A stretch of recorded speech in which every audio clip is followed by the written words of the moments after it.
most perfect example of this. The hunchback said, I want to fight with you. And he said, Leonidas said, lift up your sword. I mean your shield. And he couldn't. And he said, a phalanx works like this. Every man has to be there to protect the other. If there's a weak link in the phalanx, the whole thing goes down. So he was a man just like them, but they said he didn't meet the standard. And they do it all the time to us as men. We get cut from the basketball team because we're not good enough. We don't go around complaining. Yep. But women will say, well, it's not fair. That's why I was saying earlier, y'all speak from emotions. Men speak from either you're good enough to do it or you're not. Women talk to us like they understand that when they're talking to men. They will tell a man, look, I'm not interested in you, I'm interested in him. He has what I want, you don't, you lose. We have to accept it. Yep. But when men decide they want the same standard, women say, that's not fair, that's sexist, you're colorist, you're racist, you hate yourself. They use emotional arguments with no logic involved. You just said if a woman wants to do it, she should be able to do it. Fuck your wants. Can you do it? Your wants should not have, I want to be in the NBA. Should I just let me just go out there and play because I want it? Well, logically, it wouldn't only be based on the want. It would be the want and the ability. But the ability is not there. And it shouldn't be an overarching theme that because she's a woman, she cannot. Because if the rate, like right now again, y'all are watching a man who's dressed as a woman taking suppression hormone blockers, and he's destroying the women in just swimming. If y'all believe what you're saying, then why not let men play in the WNBA? There would be no WNBA. It would just be the NBA, and everybody who's good enough would play.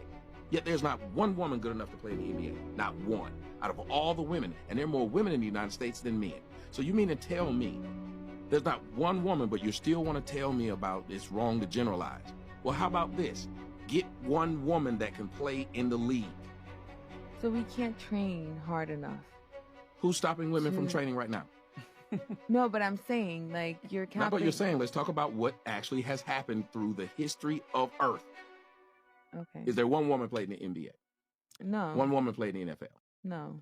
One woman played in Major League Baseball? No. So Is there why one not? guy working at Hooters?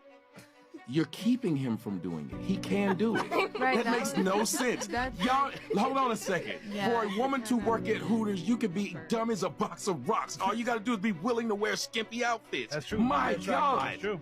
That was a terrible argument. Again, that's why I said it's hard to have a woman will make an emotional argument. And the man is the manager. Exactly. That's the man. He's back. Ladies, I mean, it's simple as this. And the cook. All we're saying. I feel like. There you go with our feel. Merch. I feel like we'll talk about stats, and I brought up stats. Yep. The person responded to my stats with I feel. Right, because I don't have a factual anything to fall That's back why on. men Still stop like having that. the Women think with conversation. emotions That's why and not men facts. don't jump in a conversation in which a man stated facts unless they could argue those facts. They wouldn't say I feel, because your feelings have nothing to do with facts. As a matter of fact, the reason why most of us are having fucked up relationships, single, or doing the most fucked up shit online, all crazy shit, and been in 1999,000 different relationships, because we felt that nigga we fucked that night was the best nigga, and he ended up wasn't. We felt like I was gonna be with this nigga for the rest of his life, and he wasn't. We felt like this nigga was gonna take care of his kids, and he didn't. So let's not talk about how we feel, because we got a long laundry list of our feelings being fucking wrong. Yeah.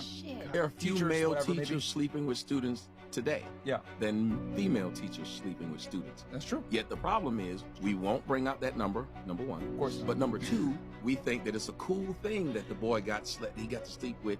I told a story about being molested as a 10-year-old on my show. People said, you got lucky and he must be gay if he didn't like it. I was 10 years old. They told you that? Yes. Holy shit. They were coming on the internet. Look, you tell he gay. He didn't like it. I was 10. Why would you think that was okay? But nobody would ever say, if a girl said, when I was 10, I was raped by my male babysitter, nobody was going to say, was he fine? We wanted a society to work at its optimal, to this optimal capacity. We would want to put everybody in the best position possible, not worry about how someone feels. Bam. Because anybody that's been in the military or in any fighting situation will tell you, how you feel can get us both killed. Women think being submissive and following is a bad thing. Not at all. Well, No. some of them today think that these words are bad words. They think that these words are bad. But guess who submits more than anybody? Men. Men submit to their wife because they could whoop their ass if they wanted to get them to do whatever they want to. But they lower themselves and they say, I'm not going to handle this thing with what I'm better at, which is physicality. Because women will get into an argument with a man and they will go to their best feature, which is they can manipulate a man. So they're going to use their strength and you're going to hold yours back. Number one. Number two, you have a military general. That military general will lead 20,000 men. Guess what those 20,000 men are? Followers. That one man is telling them to run into battle. They have all these people who are telling them what to do, and men will. A basketball player, Kevin Durant, is listening to a coach who Kevin makes $30 million a year. His coach makes 10. He's listening to that man who makes less than him and was not as great a basketball player as him. And him and the rest of those 13 to 15 guys go out and listen to his orders. We follow it because we believe that he's been put in that position for a reason. And we do it every day. So whenever women try to argue against this and talk about misogyny and stuff like that, understand that nobody follows orders more than men. Yeah.